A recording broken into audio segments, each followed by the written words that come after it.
Hello kapatid! Welcome to Ang Lihim ng Yaman. Dito mo matutuklasan ang mga katotohanan sa Biblia na magpapabago sa iyong buhay, pinansyal at maglalapit sa iyo sa Diyos. Kung nandito ka ngayon, maniwala ka sa akin, hindi ito nagkataon. Marahil ay nabuhay ka sa pakiramdam na may pumipigil sa iyo na umunlad, na para bang mayroong isang hindi nakikitang bloke sa pagitan mo at ng kasaganaan. Pero ngayon, may magbabago. Nais ng Diyos na ihayag kung sino ka talaga sa kanyang mga mata. At kapag naunawaan mo ito, magsisimulang magkatugma ang lahat. Alam mo ba ang ibig sabihin ng pagiging tagapagmana? Hindi ako nagsasalita tungkol sa isang magandang salita o isang walang laman na konsepto ng relihiyon. Pinag-uusapan ko ang isang makapangyarihang katotohanan na maaring ganap na baguhin kung paano mo nakikita ang iyong buhay, ang iyong pera at ang iyong hinaharap. Ang ibig sabihin ng pagiging tagapagmana ay may karapatan ka sa isang bagay. Ibig sabihin may manang naghihintay sa iyo. At kapag ikaw ay tagapagmana ng Diyos, ang pamana na iyon ay hindi maliit. Ito ay sagana, ito ay kumpleto, ito ay nagbabago. Ngunit narito ang problema. Maraming tao ang namumuhay tulad ng mga espiritual na pulubi, kahit na sila ay mga anak ng hari.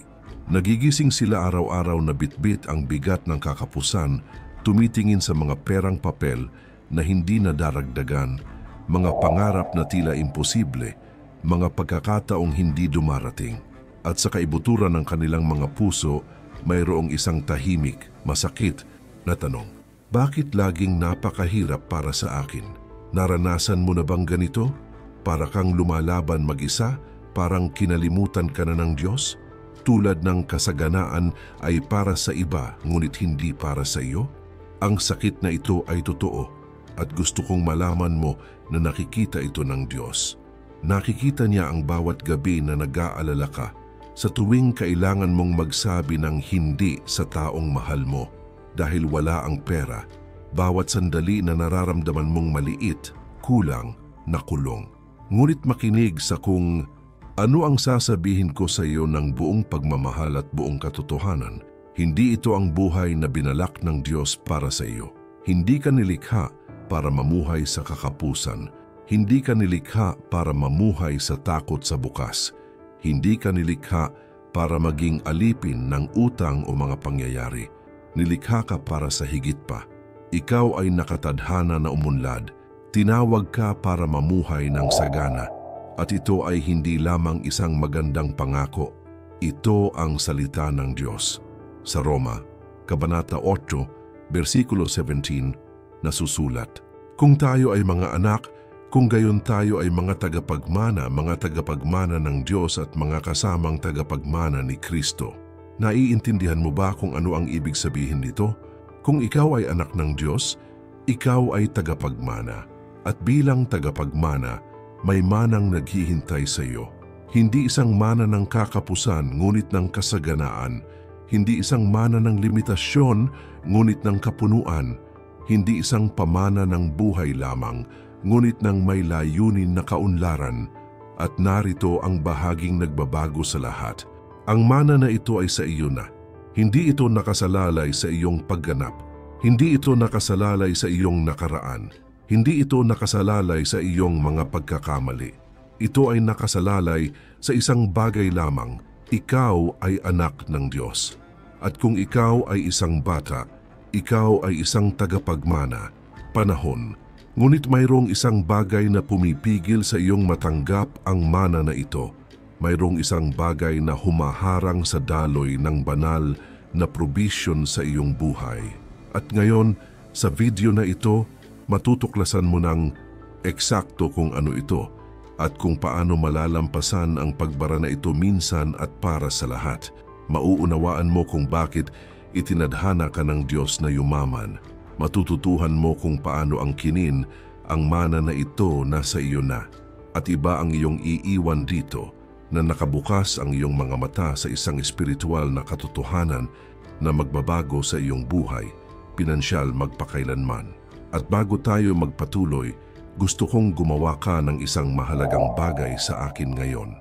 Pumunta sa mga komento at isulat, "Ako ay tagapagmana ng Diyos at inaangkin ko ang aking mana." Isulat ito ng may pananampalataya dahil kapag idineklara mo kung sino ka, gumagalaw ang espiritual na mundo. At ipagdadasal ko ang bawat taong gagawa ng deklarasyon na ito. Pumunta doon ngayon at isulat ito sa mga komento. Kaya handa ka na bang tuklasin ang katotohanan tungkol sa kung sino ka talaga? Dahil kung ano ang susunod ay magbubukas ng iyong mga mata sa isang paraan na marahil ay hindi pa nangyari. Diretso tayo sa punto. Itinadhana ka ng Diyos na yumaman. Oo, tama ang nabasa mo. Itinadhana ka ng Diyos na umunlad sa pananalapi. At hindi ito kasakiman, hindi materialismo, hindi pag-ibig sa pera. Ito ang layunin, ito ay tumatawag, ito ang kalooban ng Diyos para sa iyong buhay. Ngunit alam ko kung ano ang maaari mong isipin. Paano kaya itinadhana ba ako ng Diyos na maging mayaman? Palagi kong naririnig na ang pera ang ugat ng lahat ng kasamaan, na ang mayayaman ay hindi napupunta sa langit, na ang pagiging mahirap ay pagiging mas espiritual. At doon mismo ang problema. Ang mga kasinungalingang ito ay itinanim sa isipan ng napakaraming mabubuting tao, mga taong may pananampalataya, mga taong nagmamahal sa Diyos, at ang mga kasinungalingang ito ay nagpapanatili sa mga taong ito na nakulong sa kakapusan sa loob ng maraming taon.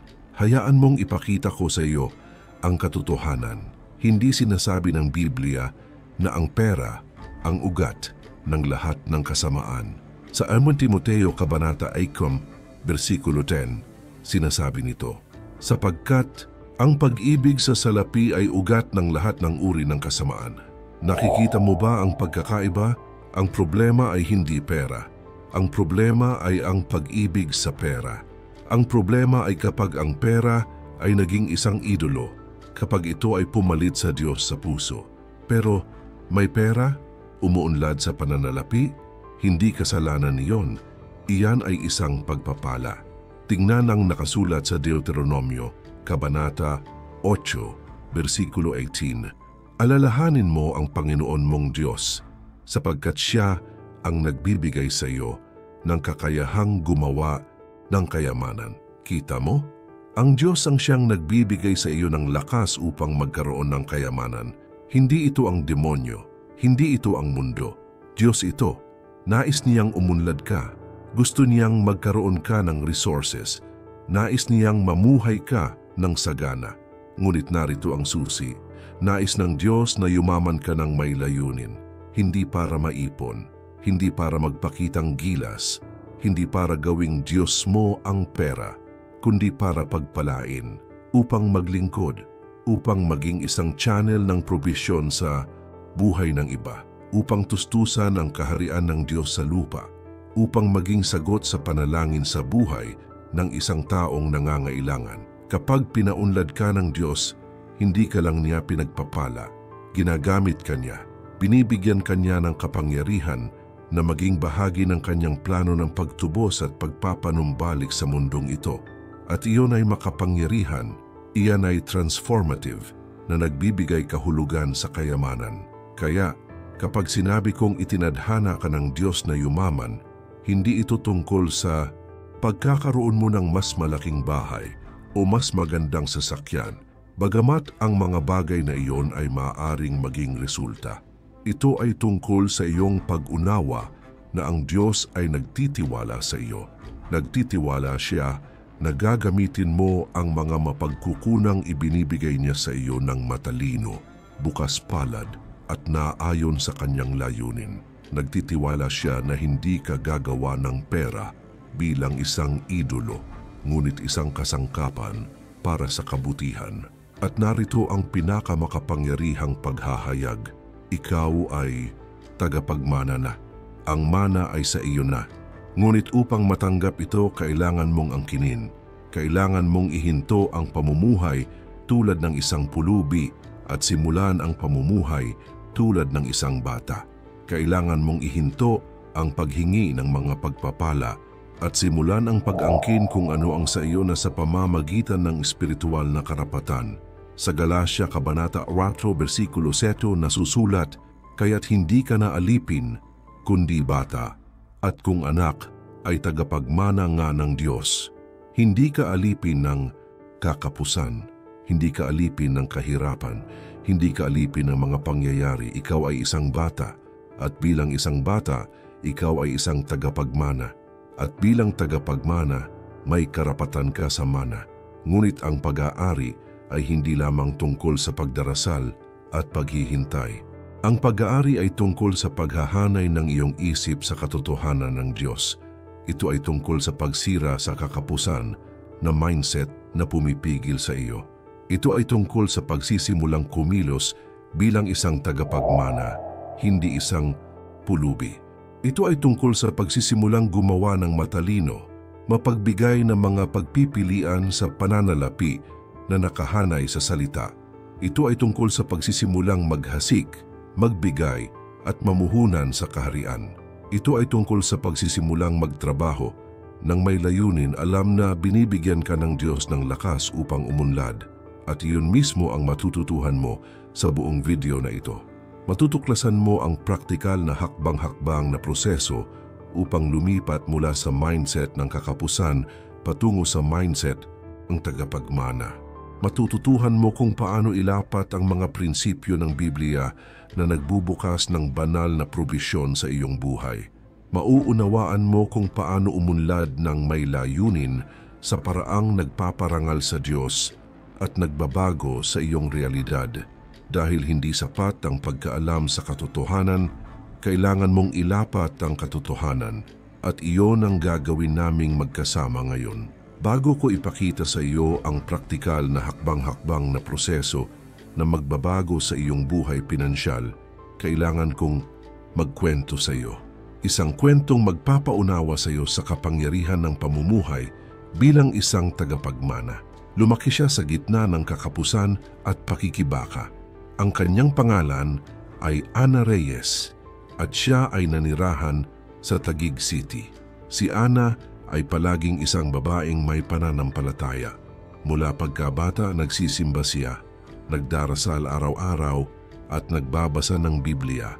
Ngunit gaano man siya nagdasal, gaano man siya nagsumikap, hindi sapat ang pera, laging nakatambak ang mga bayarin, palaging ipinagpaliban ang mga pangarap. At sa kaibuturan ng kanyang puso, si Ana ay nagdala ng isang tahimik na paniniwala. Ang Diyos ay nag-aalaga sa akin, ngunit ang kaunlaran ay hindi para sa akin. Ako ay ipinanganak upang lumaban. Ang paniniwalang ito ay nanatili sa kanya sa loob ng maraming taon.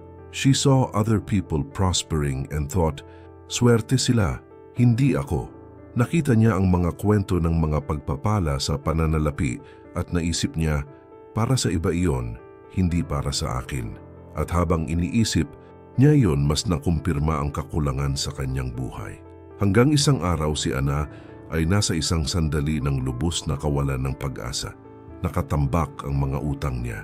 Hindi niya alam kung paano siya magbabayad ng upa sa susunod na buwan. At nang gabing iyon, nag-iisa sa kanyang silid, lumuhod siya at sumigaw sa Diyos ng may malupit na katapatan. Panginoon, hindi ko na kaya. Sinusubukan ko, nananalangin, nagtitiwala ako sa iyo, ngunit walang nagbabago. Ano ang mali sa akin? At sa katahimikang iyon, sa sandaling iyon ng kabuang pagsuko, may nangyari. Si Ana ay nagbukas ng Biblia ng random o marahil ito ay hindi gaanong random, at ang kanyang mga mata ay nahulog sa Roma, Kabanata 8, versikulo 17. Kung tayo ay mga anak, kung gayon tayo ay mga tagapagmana ng Diyos at mga kasamang tagapagmana ni Kristo. Tumagos sa puso niya ang mga salitang iyon, mga tagapagmana ng Diyos. Binasa niya ulit ang mga iyon at muli at sa unang pagkakataon sa kanyang buhay. Naunawaan ni Ana ang isang bagay na nagpabago sa lahat. Hindi siya pulubi na humihingi sa Diyos ng mga mumo. Siya ay isang anak na babae. Siya ay isang tagapagmana. At bilang tagapagmana, siya ay may karapatan sa isang mana. Ngunit ang pagbabago ay hindi kaagad.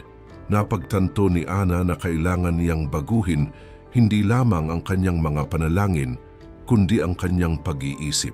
Nagsimula siyang mag-aral ng salita ng Diyos tungkol sa kasaganaan. Sinimulan niyang sirain, isa-isa, ang mga kaisipan ng kakapusan na nangingibabaw sa kanyang buhay. Nagsimula siyang magpahayag ng pananampalataya araw-araw. Ako ay anak ng Diyos. Ako ay tagapagmana. Inaangkin ko ang aking mana. At nagsimula siyang kumilos bilang isang tagapagmana. Tumigil siya sa pag-aaksaya ng kaunting mayroon siya. Nagsimula siyang maging matalino sa pera. Nagsimula siyang magbigay ng ikapu ng may pananampalataya kahit na tila imposible. Nagsimula siyang maghasik kahit na natatakot at nagsimula siyang magtrabaho hindi dahil sa kawalan ng pag-asa, ngunit may layunin. Alam na binibigyan siya ng Diyos ng lakas upang umunlad. Ang mga unang buwan ay mahirap, walang nagbago sa magdamag. Ngunit iningatan ni Ana ang pananampalataya. Napanatili niya ang pag-iisip ng isang tagapagmana. At unti-unti nagsimulang magkaayos ang mga bagay. Nagsimulang lumitaw ang mga pagkakataong hindi pa niya nakita. Nagsimulang magbukas ang mga pinto. Nagsimulang magbunga ang pera sa hindi maipaliwanag na paraan. At wala. Pang isang taon, walang utang si Ana. Balanse ang kanyang pananalapi. At sa unang pagkakataon sa kanyang buhay, siya ay umunlad. Ngunit alam mo kung ano ang pinaka-hindi ka panipaniwala. Hindi iyon ang pera. Ito ay ang kapayapaan. Ito ay ang pagtitiwala. Ito ay ang pakiramdam na siya ay hindi na lumalaban mag-isa, ngunit naglalakad sa tabi ng Diyos bilang isang minamahal na anak na babae. At sa mga mapagkukunan na sinimulang ilagay ng Diyos sa kanyang mga kamay, sinimulan ni Ana na pagpalain ang ibang tao. Nagsimula siyang maging sagot sa panalangin.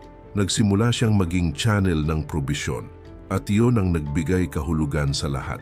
Marahil ay eksakto ka kung nasaan si Hana. Marahil ay nanalangin ka, nagtrabaho, nagawa ang lahat ng alam mong gawin. Ngunit ang kakulangan ay nagpapatuloy.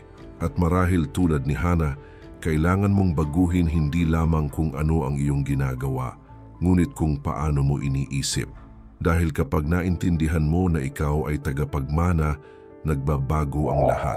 Kung naantig ang iyong puso sa kwento ni Ana, kung gusto mong maranasan ang parehong pagbabagong iyon, pumunta sa mga komento at isulat. Naniniwala ako na uunlad ako ng Diyos ng may layunin. Isulat ito ng may pananampalataya dahil may kapangyarihan ang iyong deklarasyon.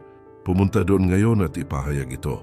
Bago tayo magpatuloy, hayaan mong sabihin ko sa iyo ang isang mahalagang bagay na maaaring magbukas ng iyong mga mata sa kaunlaran. Maraming tao ang nakulong sa isang siklo ng pagsisikap at pagkabigo. Hindi nila nakikita ang tunay na pag-unlad sa pananalapi.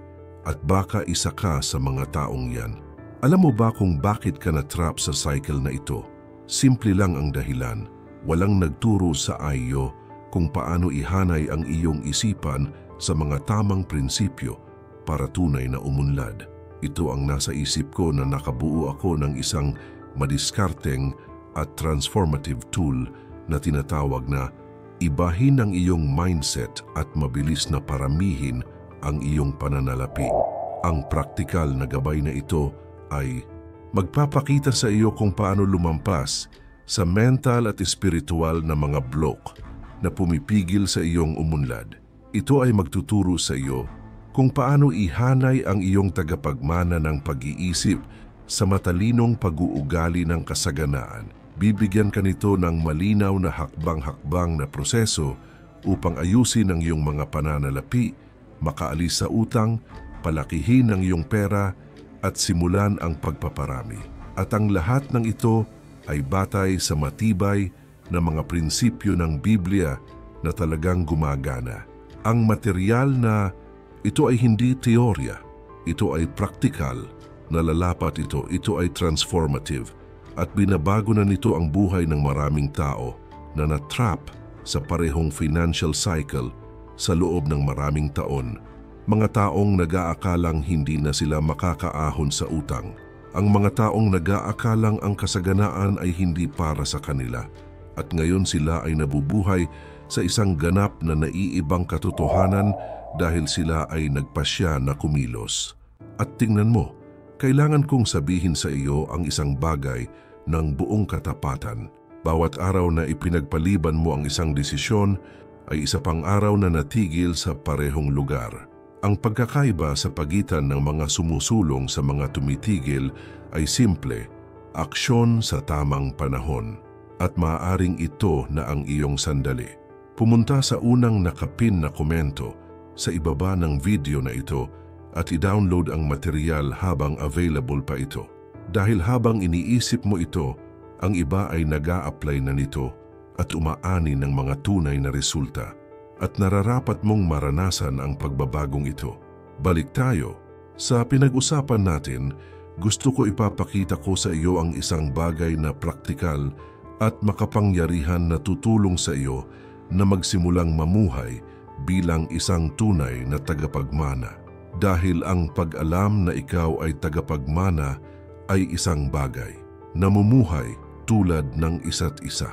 At ang pagkakaiba sa pagitan ng pag-alam at pamumuhay ay nakasalalay sa iyong mga saloobin, iyong mga pagpipilian at kung paano mo pinangangasiwaan ang pera at buhay. Ang unang hakbang sa pagkuha ng iyong mana ay upang sirain ang kakapusan mindset. At tingnan mo, tahimik ang mindset na ito, parang hindi sumisigaw. Lumilitaw ito sa mga banayad na kaisipan tulad ng hinding-hindi ito magiging sapat, hindi ako karapat-dapat, hindi ito para sa akin. Pinagpapala ng Diyos ang iba, ngunit hindi ako. Ang mga kaisipang ito ay kasinungalingan at hanggat naniniwala ka sa mga kasinungalingang ito, magpapatuloy kang mamuhay sa ilalim ng inihanda ng Diyos para sa iyo. Sinasabi ng Biblia sa Kawikaan, Kabanata 2, versikulo 7, kung paanong nag-iisip ang tao sa kaniyang puso, gayon siya. Ang iyong realidad sa pananalapi ay isang salamin ng iyong pag-iisip. Kung ang tingin mo ay isang mahirap, mabubuhay ka na parang isang mahirap. Kung iniisip mong parang alipin, mabubuhay ka na parang alipin. Ngunit kung sa tingin mo ay isang tagapagmana, magsisimula kang mamuhay bilang isang tagapagmana. Kaya paano mo masisira ang mindset na ito ng kakulangan? Nagsisimula ito sa salita. Kailangan mong baguhin ang iyong isip sa katotohanan ng Diyos. Magbasa ng mga talata tungkol sa kaunlaran araw-araw. Ipahayag ang mga katotohanan ito ng malakas. Hayaang palitan ng salita ang mga kasinungalingang nakatanim sa iyo. Sa Roma, Kabanata 12, versikulo 2, nasusulat, huwag kayong umayon sa pattern ng mundong ito, kundi magbago kayo sa pamamagitan ng pagbabago ng inyong pag-iisip. Ang pag-renew ng iyong isip ay hindi optional, ito ay mahalaga. Ang ikalawang hakbang ay kumilos ng matalino. Ang pagiging tagapagmana ay hindi nangangahulugan ng pagiging irresponsable. Hindi ibig sabihin nagugulin mo ang lahat ng iniisip mo na bibigyan ito ng Diyos. Nangangahulugan ito ng pagiging isang tapat na katiwala ng kung ano ang inilagay na ng Diyos sa iyong mga kamay. Nangangahulugan ito ng pag-aalaga ng mabuti sa maliit upang ipagkatiwala sa iyo ng Diyos ang marami. Sa Lucas, Kabanata 16, versikulo 10, sinabi ni Jesus, ang sinumang tapat sa maliit ay tapat din sa marami. Ang Diyos ay nagmamasid sa iyo, hindi sa kung ano ang wala ka pa, ngunit sa kung ano ang ginagawa mo, sa kung ano ang mayroon ka na. Kaya maging matalino, ayusin ang iyong pananalapi, itigil ang pag-aaksaya, bawasan ang mga hindi kinakailangang gastos, gumawa ng isang simpleng plano, magtipid kahit konti, mamuhunan sa kung ano ang nagdudulot ng kita. Dahil kapag nakita ng Diyos na tapat ka sa maliliit na bagay, pinagkatiwalaan ka niya ng higit pa at pagkatapos ay nangyayari ang pagpaparami. Ang ikatlong hakbang ay ang maghasik ng may pananampalataya. Malinaw ang Biblia. Inaani mo ang iyong itinanim. Sa ikalawang mga taga-Korinto, Kabanata 9, versikulo 6 nasusulat, ang naghahasik ng kakaunti ay mag-aani rin ng kakaunti, at ang naghahasik ng sagana ay mag-aani rin ng sagana. Kung gusto mong umani ng masagana, kailangan mong maghasik ng sagana. At kabilang dito ang 10, pagbibigay ng mga handog at pagtulong sa mga nangangailangan, hindi dahil sa obligasyon, kundi dahil sa pananampalataya. Dahil kapag nagbigay ka, ipinapahayag mo, nagtitiwala ako na ang Diyos ang aking pinagmumulan, hindi ang aking kabayaran. At tingnan mo, maraming tao ang natatakot na magbigay dahil iniisip nila na wala silang maiiwan. Ngunit ang katotohanan ay ang kabaligtaran. Kung mas nagbibigay ka ng may pananampalataya, mas dumarami ang Diyos. Dahil ang Diyos ay hindi maaaring magkaroon ng utang na loob sa sinuman. Pinararangalan niya ang mga nagpaparangal sa kanyang kaharian. Ang ika-4 na hakbang ay ang magtrabaho ng may layunin. Ang pagiging tagapagmana ay hindi nangangahulugan na nakatayo pa rin sa paghihintay na mahulog ang lahat mula sa langit. Nangangahulugan ito ng pagtatrabaho, ngunit hindi desperado na may layunin. Alam na binibigyan ka ng Diyos ng lakas, karunungan at pabor. Sa Kolosas Kabanata 2, versikulo 23, nasusulat, "Anuman ang inyong gawin, gawin ninyo ng buong puso na parang gumagawa para sa Panginoon, hindi para sa mga Panginoon ng tao." Kapag nagtatrabaho ka na parang para sa Panginoon, uunlad ang iyong trabaho. Dahil pinagpapala ng Diyos ang ginagawa ng may kahusayan at dedikasyon. Ang 4 na hakbang na ito, ang pagpapanibago ng iyong isip, pagkilos ng matalino, paghahasik ng pananampalataya at paggawa ng may layunin ay ang pundasyon para mamuhay ka bilang tagapagmana. At kapag patuloy mong inilapat ito, nagbabago ang iyong buhay pinansyal, hindi magdamag ngunit sa isang tunay na papanatiling paraan na naaayon sa layunin ng Diyos. Ang mensaheng ito ay nagbabago na ng buhay. At kung ito ay sumasalamin sa iyo, mag-iwan ng tulad ngayon bilang isang pagpapahayag ng pananampalataya. At mag-subscribe sa channel dahil dito ay patuloy kang makakatanggap ng mga katotohanan sa Biblia na nagbubukas ng kaunlaran at layunin sa iyong buhay. Isa itong sagradong espasyo at bahagi ka nito, kaya iwanan ng iyong gusto at i-activate ang subscription ngayon. At tingnan mo kung ano ang susunod ay mas praktikal dahil gusto kong ipakita sa iyo kung paano ilapat ang lahat ng ito sa paraang tunay na nagbabago ng iyong realidad sa pananalapi. Dahil ang kaalaman ng walang aplikasyon ay hindi nagdudulot ng mga resulta. At karapat-dapat ka sa mga tunay na resulta. Ngayon gusto kong makipag-usap sa iyo tungkol sa isang bagay na nagbabago sa lahat pagdating sa kasaganaan. Pananagutan sa pananalapi na sinamahan ng pag-iisip ng isang tagapagmana. Sapagkat iniisip ng maraming tao na ang pananampalataya lamang ay sapat na upang umunlad at ang pananampalataya ay mahalaga nang walang pag-aalinlangan, ngunit ang pananampalataya na walang gawa ay patay. Sinasabi ito ng Biblia sa Santiago, Kabanata 2, versikulo 17. Ang pananampalataya sa sarili, kung walang mga gawa, ay patay. Kaya, kailangan mong ihanay ang iyong pananampalataya sa mga praktikal na aksyon. At ang isa sa pinakamakapangyarihang aksyon na maaari mong gawin ay ang pag-aaral na pamahalaan ng maayos ang ibinibigay sa iyo ng Diyos. Dahil kapag namamahala ka ng maayos, higit pa ang ipinagkatiwala sa iyo ng Diyos. At kapag pinagkatiwalaan ka ng Diyos ng higit pa, nangyayari ang pagpaparami. Pero alam kong maraming tao ang hindi alam kung saan magsisimula. Gusto nilang umunlad, ngunit hindi nila alam kung paano ayusin ang kanilang mga pananalapi, kung paano makaahon sa utang, kung paano palaguin ang kanilang pera, o kung paano mamuhunan ng matalino. At iyon mismo ang dahilan kung bakit napakaraming tao ang nananatiling nakulong sa parehong siklo ng kakapusan, hindi dahil ayaw sila ng Diyos na pagpalain, kundi dahil kulang sila sa praktikal na kaalaman. Ang pananagutan sa pananalapi ay isang paraan upang parangalan ng Diyos. Dahil kapag inalagaan mong mabuti ang ibinibigay niya, ipinapakita mo na karapat-dapat kang tumanggap ng higit pa at gustong pagpalain ng Diyos ang mga tapat. Kaya bilang karagdagan sa pagpapanibago ng iyong isip at paghahasik ng pananampalataya, kailangan mong maging sinasadya sa pera, kailangan mong magkaroon ng plano, kailangan mong malaman kung saan napupunta ang pera. Kailangan mong ihinto ang pamumuhay ng walang kabuluhan at simulan ang madiskarteng pamumuhay dahil ang mga tagapagmana ng Diyos ay hindi nabubuhay sa kaguluhan, sila ay namumuhay ng matalino. At kapag pinagsama mo ang pag-iisip ng tagapagmana sa pananagutang pinansyal, may makapangyarihang mangyayari. Magsisimula kang makakita ng mga tunay na resulta.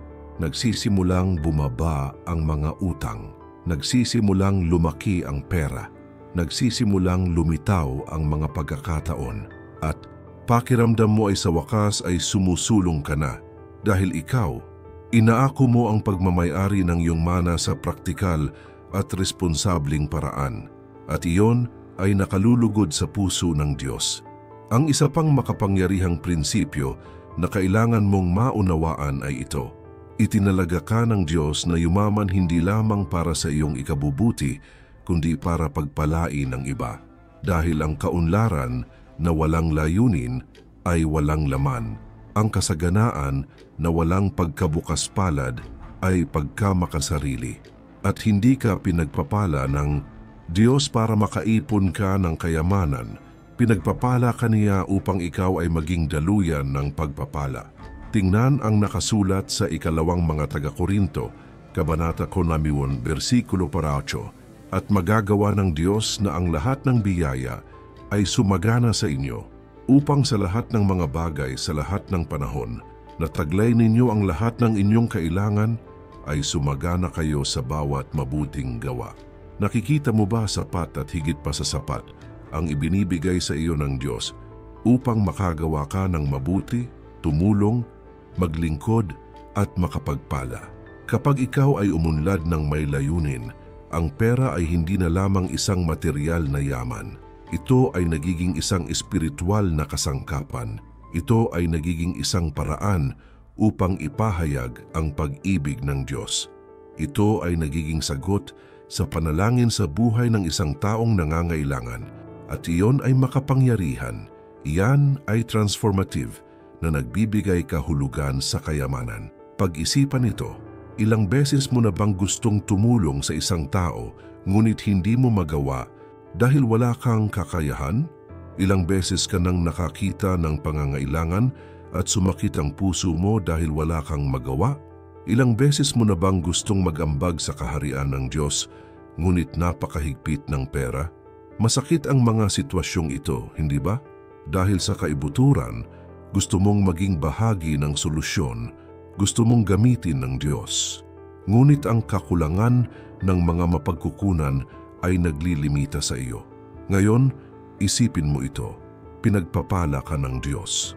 Mayroon kang sapat na mapagkukunan, hindi lamang para pangalagaan ang iyong pamilya, kundi para pagpalain ng iba. Nakikita mo ang pangangailangan at maaari kang tumulong. Nakakakita ka ng pagkakataong maghasik sa kaharian at maaari kang mag-ambag. Nakikita mo ang isang tao na nangangailangan ng isang salita ng pag-asa na sinamahan ng praktikal na tulong at maaari kang maging sagot. Binabago nito ang lahat. Nagbibigay ito ng layunin sa kaunlaran. At tingnan mo, ipinagkatiwala ng Diyos ang mga mapagkukunan sa mga alam niyang gagamitin ito ng maayos. Kung bukas palad ka sa maliit, ipagkakatiwala sa iyo ng Diyos ang marami. Kung tapat ka sa pagpapala sa kung ano ang mayroon ka, Pararamihin ng Diyos kung ano ang mayroon ka para lalo mo pang pagpalain. Dahil ayaw ng Diyos ng maramot na kasama. Gusto niya ng mapagbigay na kasosyo. Sa Kawikaan Kabanata 11, versikulo 20 mo, nasusulat, ang taong bukas palad ay uunlad. Ang pagkabukas palad ay hindi nagpapahirap sa iyo. Pinayayaman ka nito. Dahil kapag nagbigay ka, pinapagana mo ang batas ng paghahasik at pag-aani. At palaging pinararangalan ng Diyos ang mga naghahasik ng pagmamahal. Kaya kapag umunlad ka, tandaan, hindi lang ito tungkol sa iyo. Ito ay tungkol sa kaharian. Ito ay tungkol sa mga taong ilalagay ng Diyos sa iyong landas. Ito ay tungkol sa pagiging instrumento ng probisyon, pag-asa at pagmamahal. At iyon ang nagbibigay ng tunay na kahulugan sa kayamanan. Dahil ang yaman na walang layunin ay walang laman. Ngunit ang kayamanan na may layunin ay makapangyarihan. At narito ang isang hamon para sa iyo. Simula ng pagiging mapagbigay ngayon, kahit na ito ay may kaunti. Tulungan ng isang tao, pagpalain ng isang tao, maghasik kung saan ipinapakita sa iyo ng Diyos. Dahil ang generosity ay hindi tungkol sa halaga, ito ay tungkol sa puso. At kapag nakita ng Diyos ang isang mapagbigay na puso, nagbubukas siya ng mga pintuan ng pagpaparami na hindi mo maisip. Kung ang mensaheng ito ay nakaaantig sa iyong puso, kung nais mong umunlad, hindi lamang para sa iyong sarili kundi maging isang pagpapala sa buhay ng iba.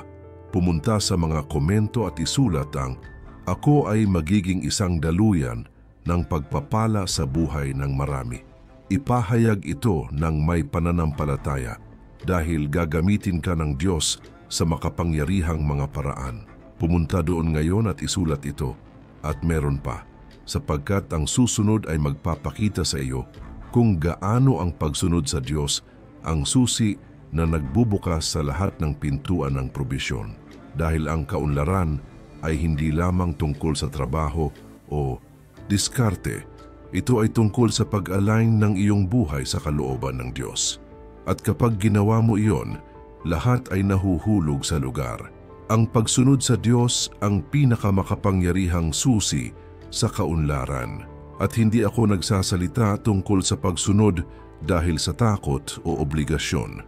Ang tinutukoy ko ay ang pagsunod dahil sa pagmamahal, pagtitiwala at pananampalataya. Dahil kapag sinunod mo ang Diyos, inilalagay mo ang iyong sarili sa ilalim ng kanyang espiritual na pantakip. At sa ilalim ng saklaw na iyon, dumadaloy ang probisyon. Tingnan mo ang nakasulat sa Deuteronomio, Kabanata 28, versikulo 1 at 2. Kung susundin mong lubos ang Panginoon mong Diyos at susundin mong mabuti ang lahat ng kanyang mga utos na ibinibigay ko sa iyo ngayon, itataas ka ng Panginoon mong Diyos sa lahat ng mga bansa sa lupa. Lahat ng mga pagpapalang ito ay darating sa iyo at sasamahan ka kung susundin mo ang Panginoon mong Diyos. Kita mo? Ang pagsunod ay umaakit ng mga pagpapala. Hindi dahil ang Diyos ay Diyos ng palitan, ngunit dahil kapag sumunod ka, iniayon mo ang iyong sarili sa mga prinsipyo ng kaharian at ang mga simulain ng gawaing kaharian. Nagbubunga sila. Lumilikha sila ng kaunlaran, bumubuo sila ng masaganang buhay. Ngunit ano ang ibig sabihin ng pagsunod sa Diyos sa pagsasagawa?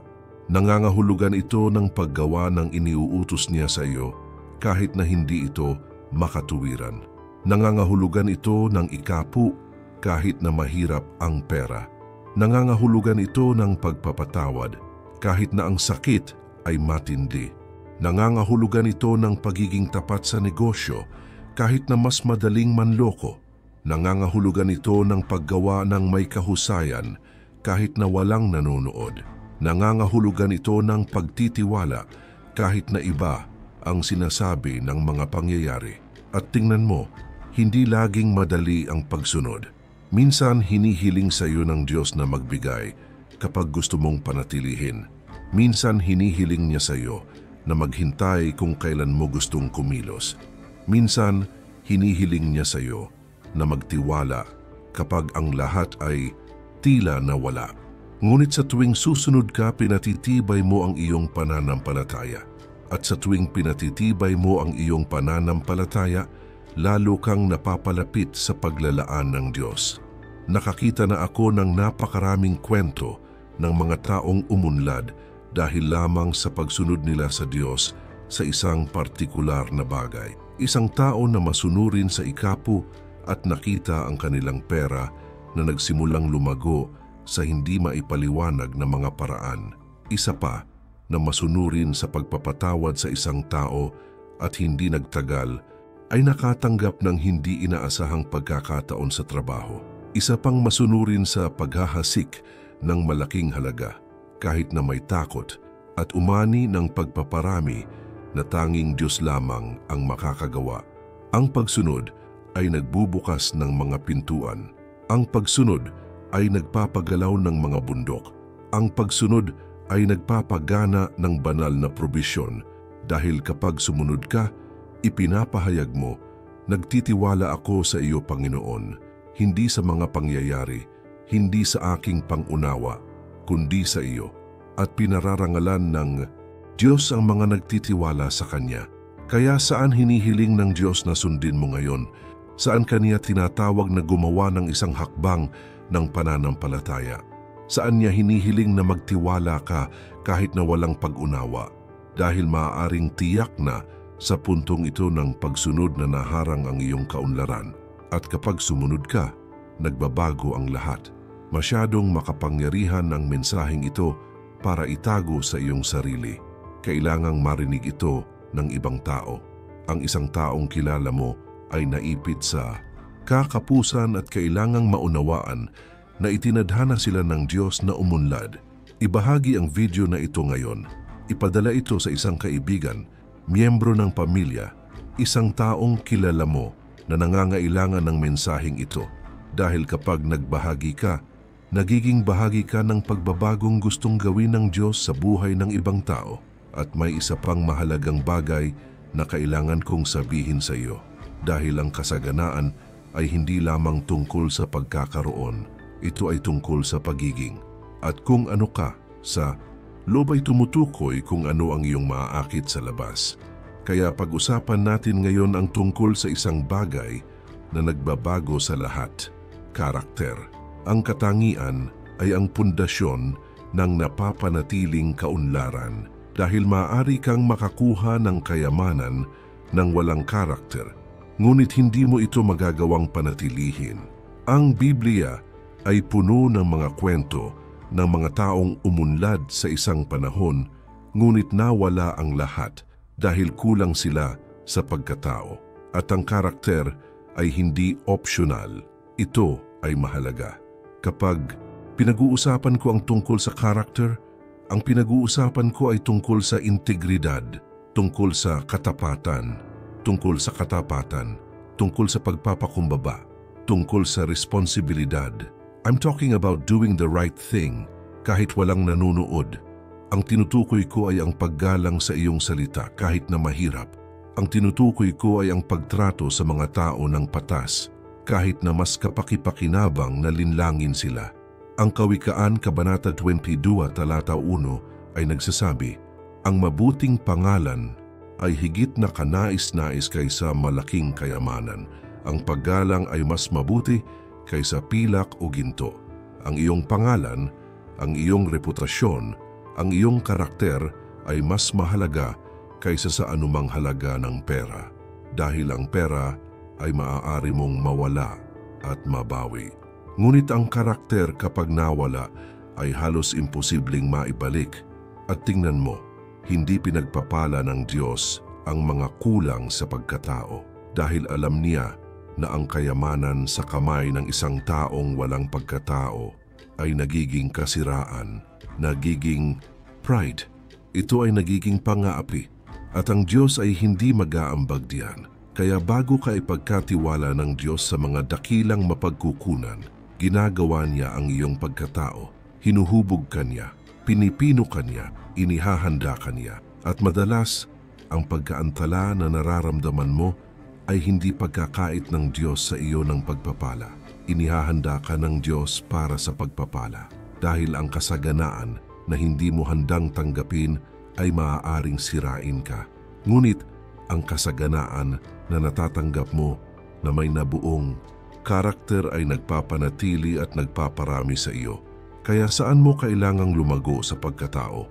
Saan mo kailangang maging mas tapat, mas mapagpakumbaba, mas responsable, dahil ito mismo ang mga lugar kung saan ang Diyos ay gumagawa sa iyo upang ihanda ka para sa susunod na antas ng kaunlaran.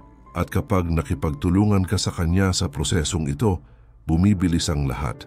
Tandaan din na ang karakter ay hindi tungkol sa pagiging perpekto. Ito ay tungkol sa pagiging totoo. Ito ay tungkol sa pagkilala sa mga pagkakamali. Ito ay tungkol sa paghingi ng tawad kung kinakailangan. Ito ay tungkol sa pag-aaral at paglago. At pinararangalan ng Diyos ang mga may mapagpakumbabang puso at handang magbago. Oh, and speaking of that, gusto kong ipaalala sa iyo ang isang bagay na mahalaga. Sa simula ng video na ito, binanggit ko ang isang madiskarteng mapagkukunan na maaaring mapabilis ang iyong paglalakbay tungo sa kaunlaran. Ito ay tinatawag na transform your mindset and multiply your finances quickly. Ang praktikal na gabay na ito ay nagbabago na ng buhay at maaari rin nitong baguhin ang sa iyo. Kung hindi mo pa ito na i-download, ang link ay nasa unang nakapin na komento sa ibaba ng video na ito. I-download ito habang available pa ito dahil ang inilapat na kaalaman ay bumubuo ng tunay na pagbabago. Pumunta doon ngayon at kunin ang iyong material. Kung babalikan ang pinag-uusapan natin, kapag pinagsama-sama mo ang pananampalataya, pagsunod, karunungan, at pagkatao, may mangyayaring hindi ka panipaniwala. Ikaw ay naging sisidlan na handang gamitin ng Diyos. At kapag ginamit ka ng Diyos, ang kaunlaran na dumarating ay hindi lamang pinansyal, kumpleto ito. Ito ay kapayapaan. Layunin nito, ito ay kapunuan. Ito ay namumuhay sa lahat ng bahagi ng buhay sa isang balanseng paraan na nakahanay sa kaharian. At iyon ang gusto ng Diyos para sa iyo. Hindi lang na mayroon kang pera, ngunit nabubuhay ka sa totoong kasaganaan. Kasaganaan ng kapayapaan. Kasaganaan ng layunin. Kasaganaan ng malusog na relasyon. Kasaganaan ng kalusugan. Kasaganaan sa lahat ng lugar dahil iyan ay biblikal na kaunlaran at iyon ang itinalaga ng Diyos na mabuhay ka. Kaya kapatid, narating na natin ang dulo ng paglalakbay ngayon at gusto kong huminto ka sandali at magmuni-muni. Ano ang nagbago sa loob mo sa buong video na ito? Dahil kung talagang nakinig ka ng buong puso, may nagbago na, may nagising na, may nagsimula ng mag-align. Ikaw ay tagapagmana ng Diyos. Ito ay hindi lamang isang magandang parirala. Ito ay isang makapangyarihang espiritual na katotohanan na may kapangyarihang ganap na baguhin ang iyong buhay. Itinadhana ka ng Diyos na yumaman. Hindi para mag-ipon ng kayamanan, hindi para magpakitang gilas, ngunit upang umunlad ng may layunin, upang maging isang daluyan ng pagpapala, upang mabuhay ng lubusan. At alam kong mukhang mahirap paniwalaan, lalo na kung matagal ka nang nabubuhay sa kakapusan. Ngunit ang katotohanan ng Diyos ay hindi nagbabago ayon sa iyong mga kalagayan. Ito ay matatag, ito ay solid, ito ay walang hanggan. At kung sinabi ng Diyos na ikaw ay tagapagmana, kung gayon ikaw ay panahon. Ngayon, ano ang gagawin mo sa katotohanan ito? Dahil ang kaalaman na walang aplikasyon ay hindi bumubuo ng pagbabago. Kailangan mong tanggapin ang pagmamay-ari. Kailangan mong i-renew ang iyong isip. Kailangan mong kumilos ng may karunungan. Kailangan mong maghasik ng may pananampalataya. Kailangan mong magtrabaho ng may layunin. Kailangan mong sundin ng Diyos. Kailangan mong lumago sa pagkatao. At kapag ginawa mo ang lahat ng iyon, darating ang kasaganaan. Hindi tulad ng mahika, ngunit bilang bunga ng isang buhay na nakahanay sa kaharian. At tandaan, Ang tunay na kasaganaan ay hindi lamang pinansyal. Kumpleto na. Ito ay kapayapaan sa iyong puso. Ito ay layunin sa buhay. Ito ay malusog na relasyon. Ito ay pisikal na kalusugan. Ito ay katuparan sa lahat ng mga lugar. Dahil hindi ka gustong pagpalain ng Diyos sa isang lugar, lang gusto niyang mamuhay ka ng maayos sa lahat ng lugar.